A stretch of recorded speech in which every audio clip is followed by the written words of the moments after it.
വിലപിടിപ്പുള്ള ചില സാധനങ്ങൾ വിൽക്കുന്ന ഷോപ്പുകളിൽ കയറുമ്പോൾ നമ്മളെ വേണ്ട വിധത്തിൽ പരിഗണിക്കാത്ത ചില സെയിൽസ്മാൻമാരെ നമ്മൾ കണ്ടിട്ടുണ്ടാവും. നമ്മുടെ ലുക്ക് കണ്ടിട്ട് ആ ഷോപ്പിലെ സാധനങ്ങൾ വാങ്ങാനുള്ള കപ്പാസിറ്റി നമുക്കുണ്ടാവില്ല എന്ന് കരുതി സാറിൻ്റെ റേഞ്ചിലുള്ള സാധനങ്ങൾ മറ്റൊരു ഷോപ്പിൽ കിട്ടുമെന്ന് നമുക്ക് ഫ്രീ ആയി ഉപദേശം തരും അവർ.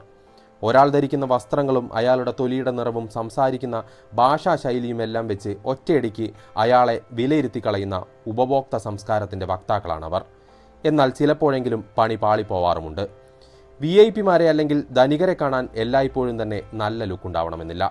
അത്തരത്തിലുള്ള ഒരു കഥയാണ് രാജസ്ഥാനിലെ ആൾവാർ രാജാവ് ജയ്സിംഗും ബ്രിട്ടനിലെ റോൾസ് റോയ്സ് ഷോറൂമും തമ്മിലുള്ളത്.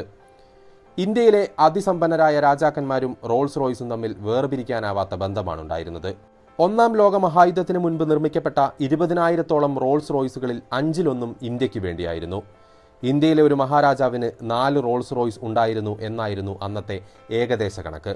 അന്ന് ഇന്ത്യയിൽ 230 രാജാക്കന്മാരുണ്ടായിരുന്നു എന്നത് കണക്കിലെടുക്കുമ്പോൾ ഏകദേശം 1000 കാറുകൾ അവർ തന്നെ വാങ്ങിയിട്ടുണ്ടാവും.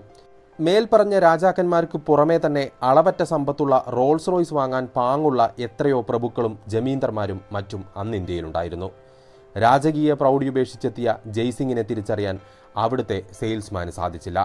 മഹാധനികനാണെങ്കിലും ജയ്സിംഗ് വളരെ ലളിതമായ വസ്ത്രങ്ങൾ ധരിക്കുന്ന ഒരാളായിരുന്നു. രാജകൊട്ടാരത്തിന് വെളിയിൽ ഏതെങ്കിലും വിദേശ രാജ്യങ്ങളിലൊക്കെ ചെന്നുപെട്ടാൽ പ്രത്യേകിച്ചും അങ്ങനെ തന്നെയാണ് അദ്ദേഹം നടക്കുക. അത്തരത്തിൽ വളരെ കാഷ്വലായ ഏതോ വസ്ത്രങ്ങൾ ധരിച്ചുകൊണ്ടാണ് അദ്ദേഹം തൻ്റെ കൊട്ടാരത്തിലേക്ക് 5-6 റോൾസ് റോയ്സ് വാങ്ങാൻ വേണ്ടി ലണ്ടനിലെ അവരുടെ പ്രധാന ഷോറൂമിലേക്ക് കയറി ചെല്ലുന്നത്. പക്ഷേ രാജകീയ പ്രൗഢി ഉപേക്ഷിച്ചെത്തിയ ജയ്സിംഗിനെ തിരിച്ചറിയാൻ അവിടുത്തെ സെയിൽസ്മാന് സാധിച്ചില്ല. 1920-ലാണ് സംഭവം നടക്കുന്നത്. ലണ്ടനിലെ തെരുവുകളിലൂടെ നടക്കാനിറങ്ങിയ രാജാ ജയ്സിംഗിന് മെയ്ഫെയർ ഷോറൂമിൽ ചില്ലുകൂട്ടിനകത്ത് പ്രദർശിപ്പിച്ചിരുന്ന റോൾസ് റോയ്സ് ഫാൻറ്റം 2 ടൂറർ എന്ന മോഡൽ വളരെ ഇഷ്ടപ്പെടുന്നു.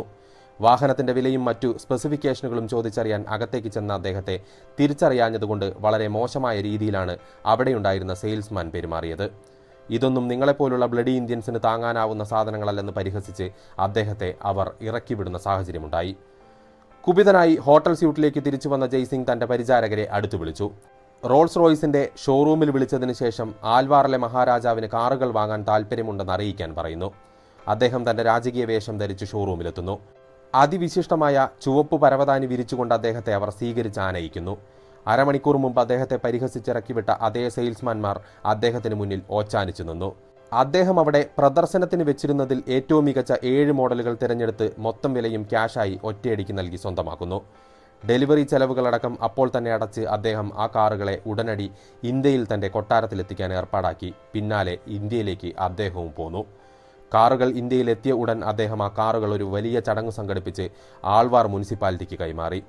വിശ്വപ്രസിദ്ധമായ റോൾസ് റോയ്സ് കമ്പനിയുടെ ആ സൂപ്പർ ലക്ഷറി കാറുകളെ നാട്ടിലെ ചവറുകൂനകളിൽ കുമിഞ്ഞുകൂടുന്ന ചവർ സംഭരിക്കാൻ ഉപയോഗിക്കാൻ അദ്ദേഹം ഉത്തരവിടുന്നു. ഈയൊരു സംഭവം റോൾസ് റോയ്സിൻ്റെ ജനപ്രീതിയെ കാര്യമായി ബാധിക്കുന്നതാണ് പിന്നീട് കണ്ടത്. താമസിയാതെ ആ വാർത്ത കാട്ടുതീ പോലെ പടർന്നു. റോൾസ് റോയ്സ് കാറുകളെ ചവറുവണ്ടിയായി ഉപയോഗിക്കുന്ന ലോകത്തിലെ ഏക മുനിസിപ്പാലിറ്റി എന്ന ആൽവാറിൻ്റെ ഖ്യാതി കടലും കടന്നങ്ങ് റോൾസ് റോയ്സിലും എത്തി. അതിൻ്റെ പിന്നിലുള്ള കാരണത്തെപ്പറ്റിയുള്ള പൊടിപ്പും തൊങ്ങലും വെച്ച കഥകളും ഒപ്പം പരന്നു. അത് റോൾസ് റോയ്സിൻ്റെ ജനപ്രീതിയെ കാര്യമായി ബാധിക്കുക തന്നെ ചെയ്തു.